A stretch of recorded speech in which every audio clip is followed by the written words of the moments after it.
Boa tarde, servidores associados e não associados do sindicato. Nós estamos aqui pontualmente às 15 horas. Eu sou a vice-presidenta do sindicato, Daiane Dalazenha. Estou aqui com a minha colega, com a minha equipe toda do sindicato. E nós estamos iniciando a sabatina, então, com o prefeito César, que concorre à reeleição. E faremos essa mesma sabatina, que são 10 perguntas que o candidato César vai responder, com os outros candidatos também. Na próxima quarta, então, a gente tem o candidato Lídio e na outra quarta, dia 18, o candidato Moacir. O candidato César Olian é um administrador de empresas, é um político do Partido Progressista e atualmente concorre à reeleição juntamente com seu vice, Márcio Reck, do Partido Liberal. Boa tarde, candidato. Boa tarde, Daiane. Boa tarde também a todos do sindicato que estão aqui. Boa tarde também a todos que estão nos acompanhando. Sigo aqui, como candidato à reeleição pelo município de Flores da Cunha, sempre disposto a estarmos construindo juntos alternativas para, de comum acordo, nós nos melhorarmos e, com certeza, as consequências é sempre o atendimento à nossa população, que é o nosso objetivo sempre principal de estarmos aqui. Então, vamos iniciar nossa sabatina. O candidato César, vai escolher, então, uma questão e vai passar para mim a questão, eu vou ler, e ele vai responder. Então, a questão 18. Melhorar as condições de trabalho, infraestrutura adequada, fornecimento de IPIs, uniforme, ergonometria, equipamentos adaptados para os servidores e servidoras PCDs, reforma das instalações, mobiliário, locais adequados, veículos e materiais de manutenção e equipamentos. A pergunta é se o senhor tem intenção, se faz parte do plano da sua gestão, se for eleito, melhorar as condições. Sim, a gente já vem, Daiane também, o Márcio, nosso presidente, a gente já vem trabalhando em cima desse programa dentro de uma evolução. Eu escrevi as respostas, deixei uma cópia à disposição também do sindicato, que estará à disposição de todos os servidores também. Eu gostaria de ler a resposta escrita que a gente fez e depois a gente pode ir complementando.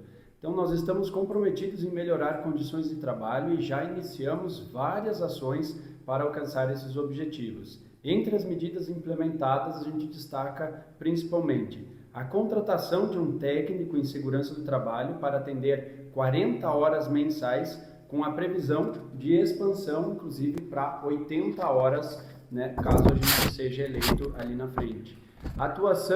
Atualização do laudo de insalubridade e periculosidade, o qual não era revisto há 23 anos. Através dessa atualização desse laudo, cerca de 40 servidores foram contemplados e constatado que não eram contemplados com a insalubridade ou periculosidade. Então, a importância da gente manter sempre isso atual, e eram 23 anos que não se revia isso em relação aos nossos servidores. Essas ações, elas fazem parte de um esforço contínuo para garantir uma infraestrutura adequada, fornecendo IPIs, uniformes, ergonomia, equipamentos adaptados para servidores com deficiência, reformas das instalações, do mobiliário, também muitos mobiliários nós tínhamos aí onde os servidores trabalhavam constantemente e as alturas muitas vezes não eram compatíveis, ambientes que não tinham ar-condicionado. Então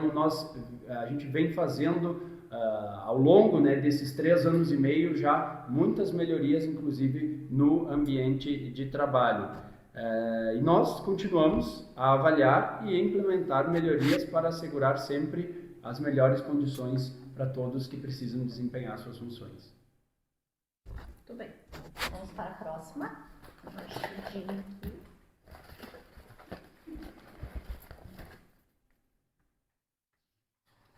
Pergunta 34. Para a realização da mostra científico-cultural em todos os anos do ensino fundamental 1 e 2, demonstrou, segundo pesquisa realizada com todos os professores e professoras, que sua continuidade atenda às recomendações de todos os professores e professoras.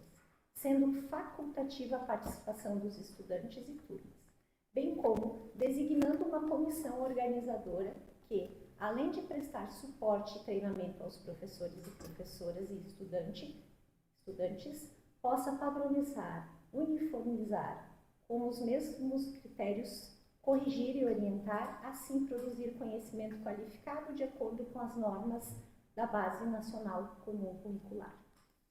A pergunta é, se o senhor pretende ouvir o que o grupo de professores tem construído em referência à mostra, destacando que não somos contra a mostra, mas a forma como ela está sendo organizada não... A gente acredita que a gente sempre está em constante evolução. O projeto da Mostra Científica Cultural, ela vem ganhando corpo, ganhando forma ao longo dos anos. E a gente teve recentemente a apresentação dos trabalhos dos nossos alunos e a gente não tem dúvidas do potencial que é fortalecido nos nossos alunos através da mostra. Os próprios professores, na sua grande maioria, enxergam, pelo menos pelos relatos que a gente tem quando a gente passa visitando os trabalhos durante as mostras, o quanto eles enxergam o potencial dos alunos sendo mostrados e sendo desenvolvidos cada vez mais através da mostra científica. Aqui a gente reconhece muito o trabalho dos professores, a gente vê quando o professor de fato ele incentiva o nosso aluno, o trabalho ganha todo um sentido, mesmo às vezes não atingindo a premiação, mas quando o trabalho envolve a sala, envolve todos os alunos e desperta neles aquela curiosidade, aquela pesquisa que eles gostariam de fazer, isso transforma sem dúvida a vida desses alunos, né? Também as equipes gestoras, a coordenação pedagógica e os alunos, sem dúvida nenhuma. As famílias também, a gente ressalta aqui a participação das famílias, o envolvimento das famílias, tanto na fase da pesquisa, quanto também na fase das apresentações, e nós acreditamos que devido a essas proporções que a mostra vem se mostrando, será possível ampliar mais ainda o projeto com a designação, sim, de uma comissão organizadora que ela possa participar do momento da organização, no momento em que a gente for estipular aí todo o cronograma de execução dessa feira. Então, já para a próxima feira, a gente acredita que vai poder ter aí uma equipe organizadora composta por membros, inclusive convidamos membros do sindicato para fazer parte, para que o projeto possa ser ampliado, inclusive para outros municípios, estados, Brasil e até países, uma vez que, a exemplo da Mostratec, da Febrace, da Motic e outras feiras também, que os alunos destaques do município acabam indo para outras regiões e também levando o nome da educação de Flores da Cunha como destaque. Muito obrigada. Vamos para a próxima.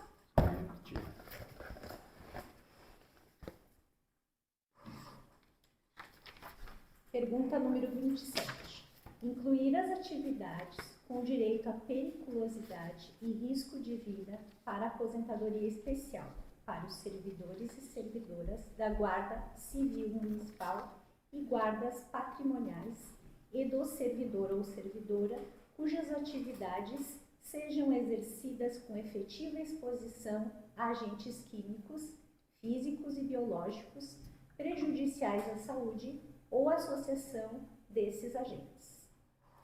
Essa pergunta ela vem bem ao encontro também da primeira pergunta, 23 anos que não se olhava para isso. Nós começamos esse trabalho e já temos aí um saldo de cerca de 40 servidores que foram avaliados e constatado essa situação dentro do ambiente de trabalho.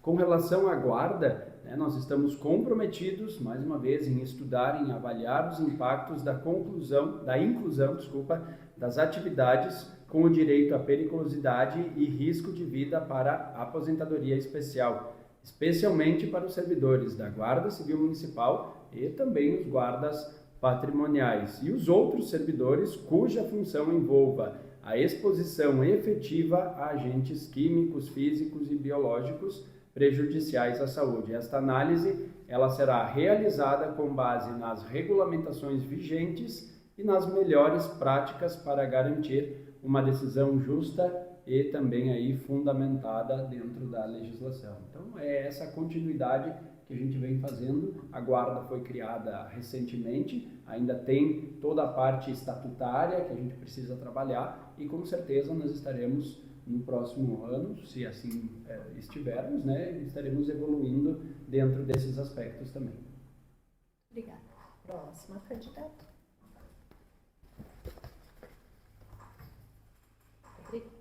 Questão 24.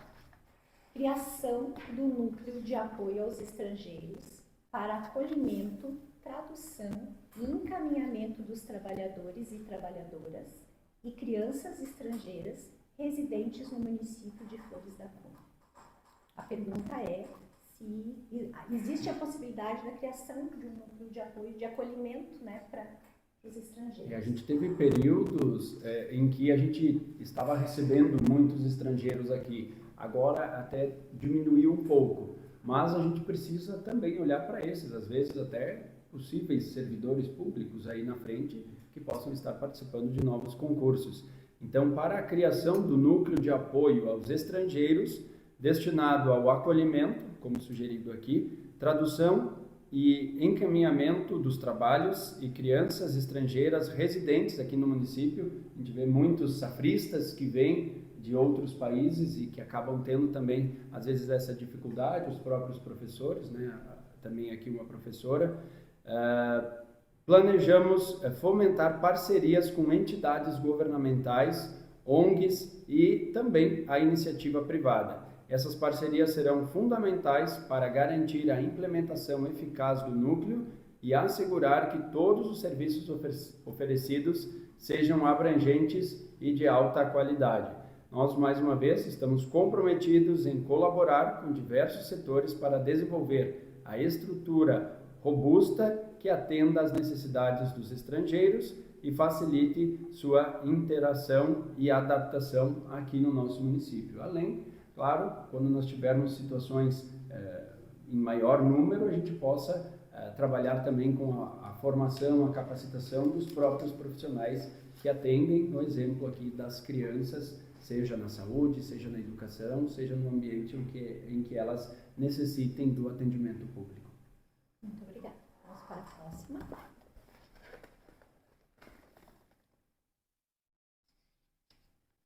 Da Secretaria de Educação, Cultura e Desporto. Questão número 30. Criar cargos efetivos para monitoria educacional e professoras de educação infantil. Atualmente, são contratados monitores menores de 18 anos e sem especialização para cuidado com os estudantes, pessoas com necessidades especiais, PCDs. O amplo acesso à educação é direito constitucional indisponível, né, e dever do Estado, que deve resguardá-lo, mediante a garantia do atendimento educacional especializado aos portadores de deficiência, preferivelmente na rede regular de ensino. Aí tem um artigo. Certo. Na questão da monitoria, né, os monitores que estão nas salas de aula, nós já conseguimos evoluir bastante. Hoje, praticamente, todas as crianças que precisam de um acompanhamento da rede municipal, elas estão com um monitor.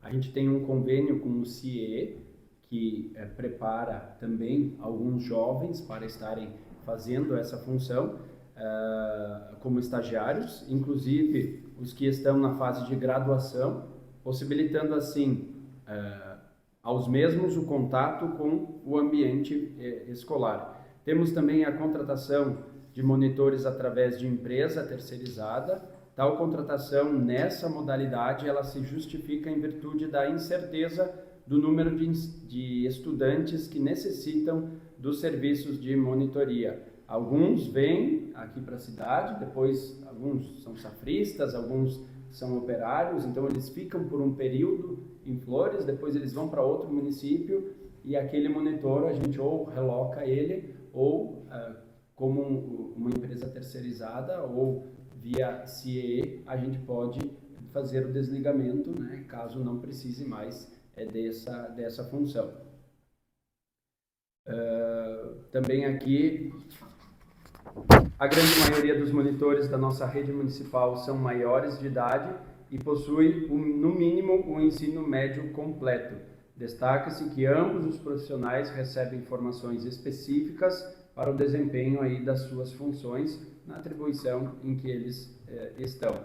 Quanto ao atendimento educacional especializado, embora seja feito já no NIAE, né, o nosso núcleo, estamos também em estudo para a implantação das salas AEE, que são as salas de atendimento especializado. A gente vê uma crescente cada vez maior. Também a gente tem um projeto de termos aí um espaço especial para os nossos alunos autistas. Então também a ideia é a gente trabalhar em paralelo nas próprias escolas e com esse núcleo especial para os nossos autistas, para que a gente possa dar sempre a melhor atenção para eles. Vamos para a próxima.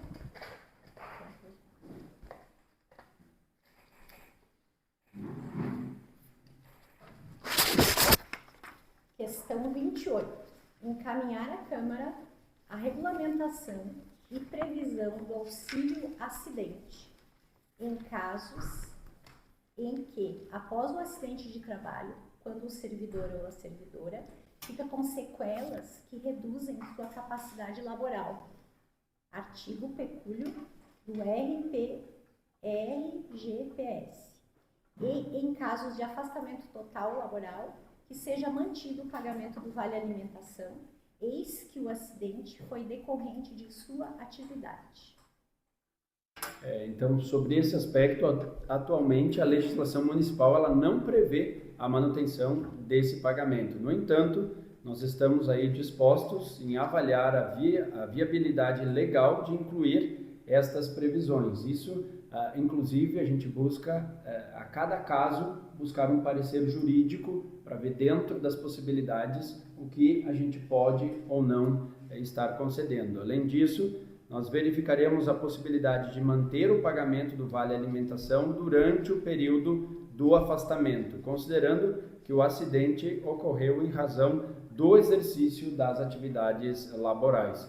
Então, nós seguimos empenhados em garantir que os servidores recebam o suporte necessário em situações de acidente de trabalho e trabalharemos para assegurar que qualquer alteração esteja em conformidade com a legislação e possa ser implementada de maneira justa e eficiente, mas sempre seguindo também as orientações legais para que a gente possa, estar sempre conduzindo da melhor forma.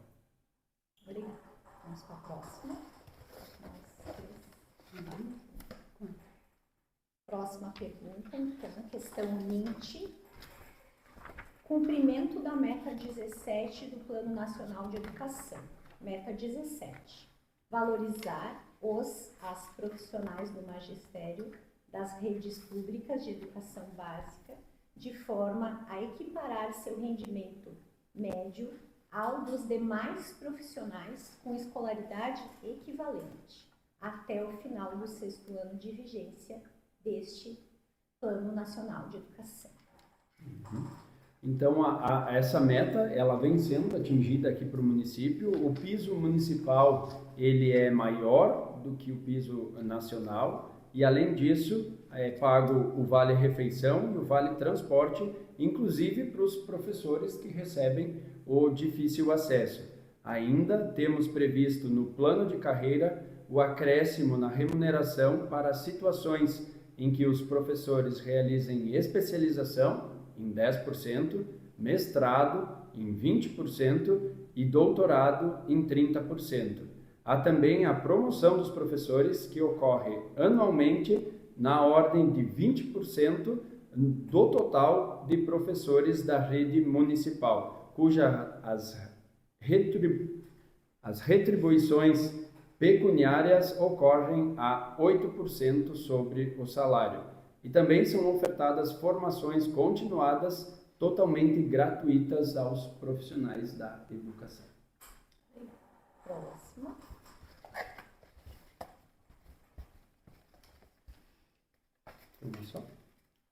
Uma só.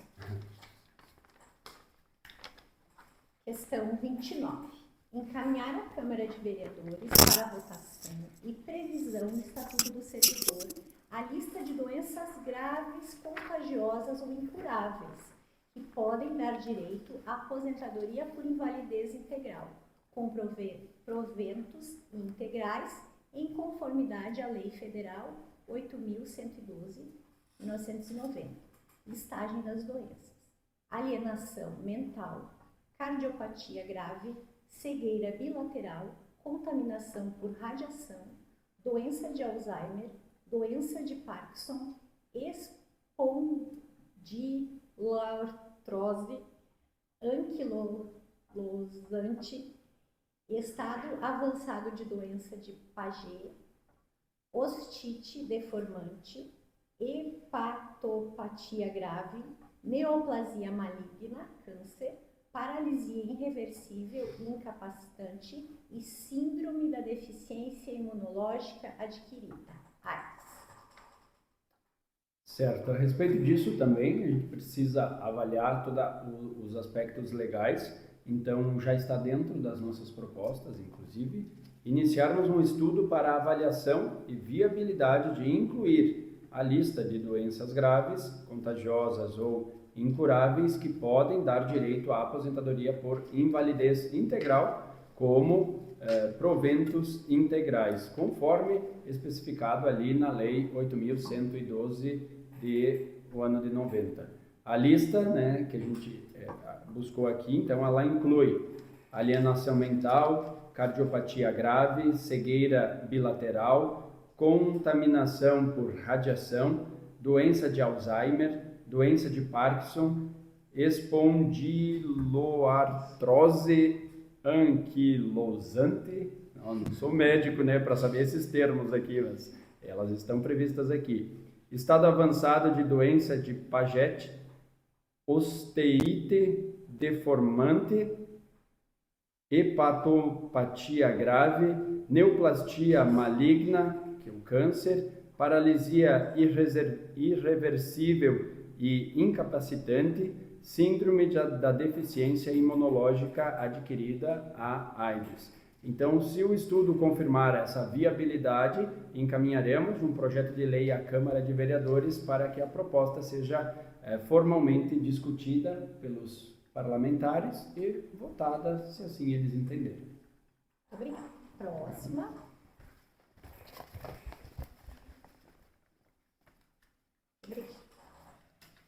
Questão 9. Concessão de licença-interesse quando houver comprovação de necessidade por parte do servidor, da servidora. Em caso de negativa, que seja fundamentada a resposta.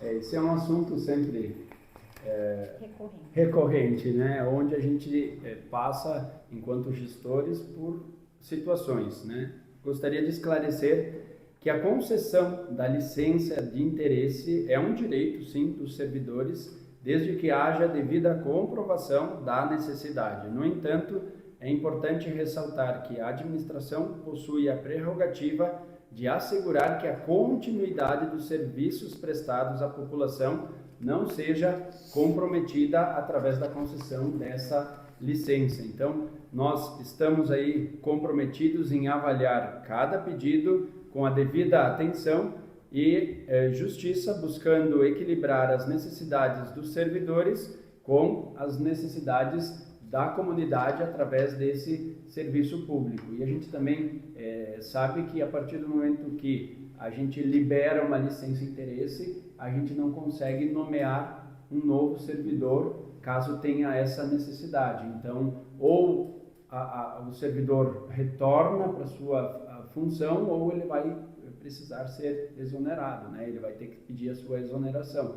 Então, por isso que muitas vezes, e os serviços públicos, a grande maioria, eles são serviços continuados, e por isso que às vezes a gente não consegue liberar. E os precedentes acabam abrindo, porque que a gente vai dizer sim para um e depois não para outro, mesmo sendo dentro daquela atribuição. Então, a gente se compromete sim em podermos avaliar novamente essa questão. Era uma prática que já vinha sendo executada, né, a grande maioria com a negativa da licença-interesse, mas a gente pode sim reavaliar.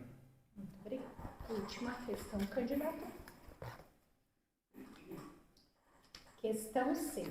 Reconhecer o período de 26 de maio de 2020 a 31 de 12 de 2021 para fins de aquisição de vantagens, congelamento da pandemia de Covid, né, que foi o período do congelamento, bem como o pagamento de todas as licenças prêmios indenizadas, contabilizando o período pandêmico. A pandemia ainda com suas marcas que vão seguindo, né? A gente gostaria de esclarecer que, embora estejamos dispostos a analisar e buscar soluções justas para essa questão, a decisão sobre o reconhecimento do período pandêmico e o pagamento das licenças prêmios indenizadas é em grande parte, uma questão de legalidade, que se baseia em diretrizes constitucionais e decisões do Supremo Tribunal Federal, o STF. Até o momento, tais decisões têm sido aplicáveis para os servidores da saúde. Então, os servidores da saúde já conseguiram conquistar este pagamento. Estamos, mais uma vez, comprometidos em acompanhar a evolução das normas e das decisões judiciais relevantes para garantir que quaisquer medidas adotadas estejam em conformidade com a legislação vigente. No entanto, é importante ressaltar que mudanças em relação a outras categorias de servidores podem depender de futuras decisões e regulamentações específicas.